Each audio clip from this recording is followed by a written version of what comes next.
somewhere.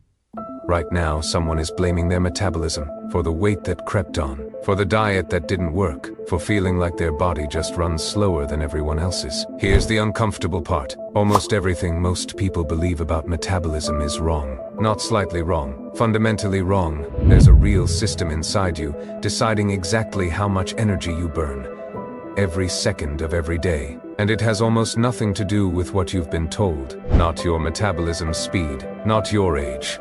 At least not the way you think, not even mostly your muscles. By the end of this video, you'll realize your metabolism was never the thing working against you. You were just blaming the wrong system. Let's start with the biggest myth of all. I have a slow metabolism. You've probably said it, or heard someone say it, usually right after describing exactly what they ate for lunch. Here's what that phrase actually implies. That metabolism is a dial. Some people's turned up high, some people's turned down low, mostly fixed, mostly out of your control. If that were actually true, millions of otherwise healthy people would be quietly breaking the laws of biology every single day. Almost none of that is true. Metabolism isn't a dial, and it isn't really about speed at all. It's a budget. The total energy your body spends every single day, across everything it does.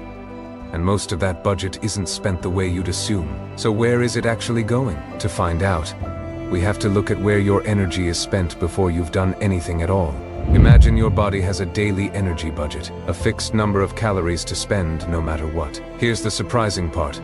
The largest slice of that budget, often 60 to 70% of it, gets spent before you've moved a single muscle, just keeping you alive. Scientists call this your basal metabolic rate. And here's what almost nobody realizes about it. That energy isn't mostly going to your muscles. It's going to your organs. Your liver never clocks out. Your brain never stops firing. Your heart refuses a day off. Your kidneys keep filtering quietly, again and again. These organs make up a small fraction of your body weight, but they consume a massive share of your energy. Pound for pound, your liver burns dramatically more energy at rest than the muscle in your arm ever will.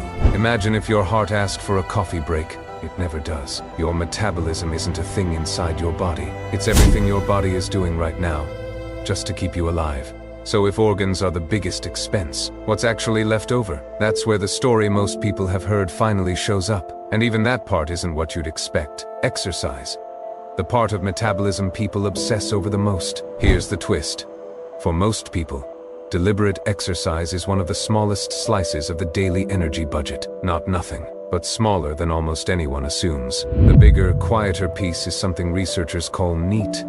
Non-exercise activity thermogenesis. All the movement that isn't a workout. Fidgeting, standing instead of sitting, taking the stairs, pacing while you're on a call, walking to a colleague's desk instead of messaging them. None of it feels like exercise. All of it adds up. The calories that quietly shape your energy budget aren't burned in the gym. They're burned in the getting up. Picture two office workers. Same lunch, same workout, same length, same intensity. One never really sits still, fidgets, paces on calls, takes the stairs without thinking about it. The other sits at a desk from 9 to 5 and barely moves outside the gym. By bedtime, they've burned hundreds of calories apart, without either of them realizing it. Thousands of tiny decisions, none of them feel important in the moment. Together, they quietly shape your entire energy budget, which means two people who eat identically and even work out identically can still burn meaningfully different amounts of energy across a day, simply based on how much they move in the hours neither of them was thinking about. But there's one more myth left, and it might be the biggest one of all.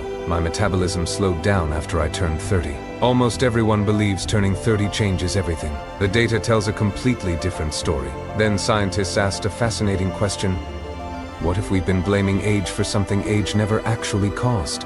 In 2021, researchers analyzed energy expenditure data from over 6,000 people, ranging from newborns to people in their 90s. What they found overturned decades of assumptions. Metabolism, adjusted for body size, doesn't meaningfully decline through your 20s, 30s, 40s, or 50s. It stays remarkably stable across those 4 decades. The real decline doesn't begin until around age 60, and even then, it happens much more gradually than most people expect. So if metabolism isn't quietly failing you in your 30s, what is actually behind the slow creep of weight so many people experience around that age? Often it's simpler and less mysterious than a failing metabolism. Portions grow gradually. Movement, especially the NEAT we just talked about, tends to shrink as jobs get more sedentary and days get busier. Muscle mass drifts down slowly if it isn't actively maintained, and since muscle, even at rest, still contributes to your total budget, less of it does add up over years.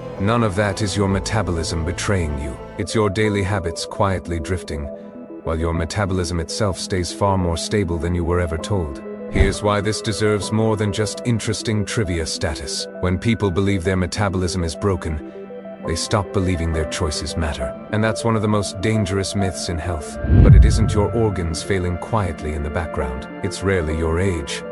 At least not for decades longer than you'd think. It's the version of yourself who used to walk to lunch, and now doesn't. The stairs you used to take, and now skip. The small movements that added up before, and quietly stopped adding up somewhere along the way. That's actually the hopeful part of all of this, because a mysterious broken internal dial is something you can't fix. But a few hundred quiet, missing steps a day, that's something you actually have some control over. So what do you do with this? Not a metabolism boosting supplement, not a crash diet, which, ironically, is one of the few things that actually can slow your metabolism down by triggering your body to conserve energy when it senses prolonged, severe restriction. 3 things. That's it. Protect your NEAT. Take the stairs. Stand during a phone call. Park a little farther away. None of it feels like exercise, and that's exactly the point. Protect your muscle. Not to look a certain way, because muscle tissue, even doing nothing, quietly adds to your daily budget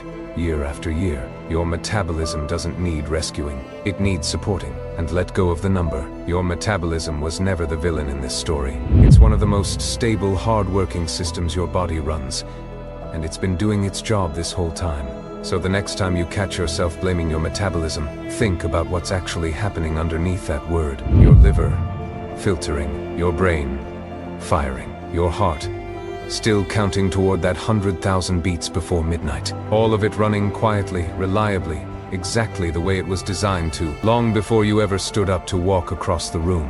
Your body has been working for you every second since the day you were born.